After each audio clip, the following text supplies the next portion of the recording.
Hey guys, this is Arsenal Giants PS3 and this is episode 9 of season 1 of our FIFA 13 career mode series with Swansea City, and we are now in the month of December, and this month is absolutely jam-packed with matches. So first off, we have an away match against Arsenal at the Emirates, and actually last episode we did manage to beat them, but I imagine at the Emirates this time it's going to be a lot harder. Then we have a home game against Norwich City, who are bottom of the table, should be able to comfortably beat them, and then last we have a home game against West Bromwich Albion, who, as you can see on the table, are actually in 5th place, so flying high at the minute, so that could be a tough game. But we are in 13th place with 18 points, so we're not doing too great at the minute, but hopefully we can start climbing up the table back to a good position. So last episode's goal of the episode was the Graham chip against Newcastle. That was a fantastic goal by him, and also, as voted by you guys for player of the episode, was Nathan Dyer. So thank you very much guys for leaving a comment on that, it is greatly appreciated. But anyway, on to our squad report now. I'm going to be going through this relatively quickly.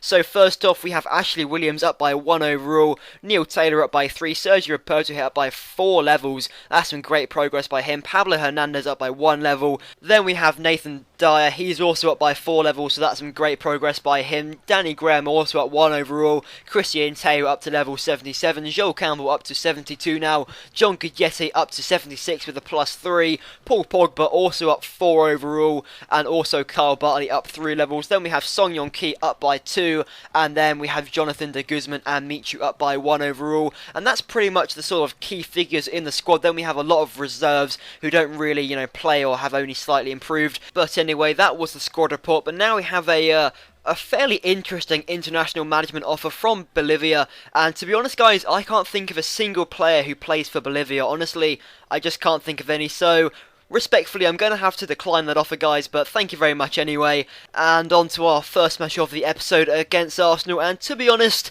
their team really isn't looking that great. Obviously, their team is still pretty strong, but the team that we played against in the Capital One Cup was a lot stronger, and we managed to beat them 4-2, so I am quietly confident in this one. And Arsenal started off relatively strongly, Arteta there with a shot high and wide, and as you guys might have noticed, it is now 1-1, and just before half-time, and that is because my Uxoft media converter actually screwed up on me, and then I couldn't find the original source files because I accidentally got rid of them to clear some room on my computer, so I do apologise for that guys. But as you can see at half time, Olivier Giroud scored in the 17th minute through a header, and then Christian Teo managed to equalise in the 24th minute, so you didn't really miss out on that much. But in the second half, Arsenal came on the attack here. Michel Bastos with a shot takes a deflection but only goes out as far as Jack Wilshere here, and then he lays it off to Michel Bastos and he puts it in the back of the net. Pretty clinical finish by him, but it was some terrible defending on my own part, just players all over the place trying to tackle, and it's just, terrible defending. And then Arsenal still on the attacker, Andre Santos lays it off to Olivier Giroud, and then Arteta here, they're just passing it around our area, then he takes a shot, Arteta takes a deflection, and now we can go on the counter-attack. And I do want to apologise guys that recently I've just been playing on the counter-attack, but against Arsenal here, they're just such a strong team at holding on to the ball and pressuring you when they're off it, and it's just so hard to keep the ball. So in this match I'm going to be playing primarily on the counter-attack, so I hope you guys aren't too bothered by that. And we're on the counter-attack here actually. Danny Graham on the ball, takes it past Thomas from Arden, he lays it off to Nathan Dyer, he keeps the ball as he goes past Koscielny, then he has a shot, but a good save there by Wojciech Szczesny. And now we're having a few more chances now as we get back into the match in the 90th minute. Nathan Dyer here on the ball, he's getting dragged back though, he tries to get in his ball to Pablo Hernandez, he's caught back though, we lay it off to Danny Graham in the centre, and then he hits the post with the shot, and then it comes out to Christian Teo, who shoots it straight out to Szczesny. And that was it guys at full time, 2-1 to Arsenal, and that's so disappointing that we came so close there to getting that late equaliser, but sadly we just couldn't quite grab it. But I'm not really too disappointed, it wasn't really a point or 3 points that I thought I would be able to get, but it is quite unfortunate. But on to our second match of the episode against Norwich City, and this is a match here where I fully expect to get 3 points. I mean, this is a home match and Norwich are in 20th position, and they actually almost go 1-0 ahead here. Morrison with a shot, it is straight out of Vorm though, and he can make a comfortable save. And then we go on the attack ourselves here. Paul Pogba picks up the ball inside the area, not really much happening, and then look at this for a shot, just smashes it with his left foot, comes off the post and then rebounds in the back of the net. Great strike there by Pogba, went through a crowded area and then a great strike, and still we're on the attack now. now, as Norwich a little bit shell-shocked by that great shot. Christian Teo now on the volley and just goes wide of the post with the shot. Was a good effort though by Christian Teo, and here's a player on a great run of form, but Norwich now on the attack now, trying to get that equaliser, and Tetley lays it off to Morrison. He has another shot with a header there, but this time straight at Vorm, and that was it really, guys. There wasn't too many highlights for the first half, and at half time it was 1-0 to us, but now in the second half things became a lot more exciting. As you can see, I'm actually passing it around this match. I want to keep possession as much as possible, and Christian Teo now lays it off to Pablo Hernandez, and lays it off in the air for Leon Britton, and actually a great save there, comes off 2 posts, and then Leon Britton goes down in the area, and it's a penalty. I have no idea. Let's have a look at the replay here. The header here takes a great deflection, great save there by Ruddy, and then hits the 2 posts as it comes out. And as you can see just about here, Leon Britton comes in and he's actually taken out just slightly, and that is a penalty. A little bit unfortunate, but John Guidetti steps up, and a really clinical finish there from Guidetti to put us 2-0 ahead in this match with the penalty there. And then from the off, literally from kickoff, we snatch it back through Pablo Hernandez. He sets Christian Teo through on goal, and so many players there, but a really good finish here by Teo puts us 3-0 ahead, and Norwich there just shot themselves in the foot. You can't allow Christian Teo through on goal like that, and that is a devastating blow for Norwich, but we're still on the attack now. John Guidetti with a shot, a good save by Ruddy as he was aiming for that top left hand corner, but a good save keeps him out, and then we make a few substitutions, but still keeping Norwich under pressure. Now Christian Teo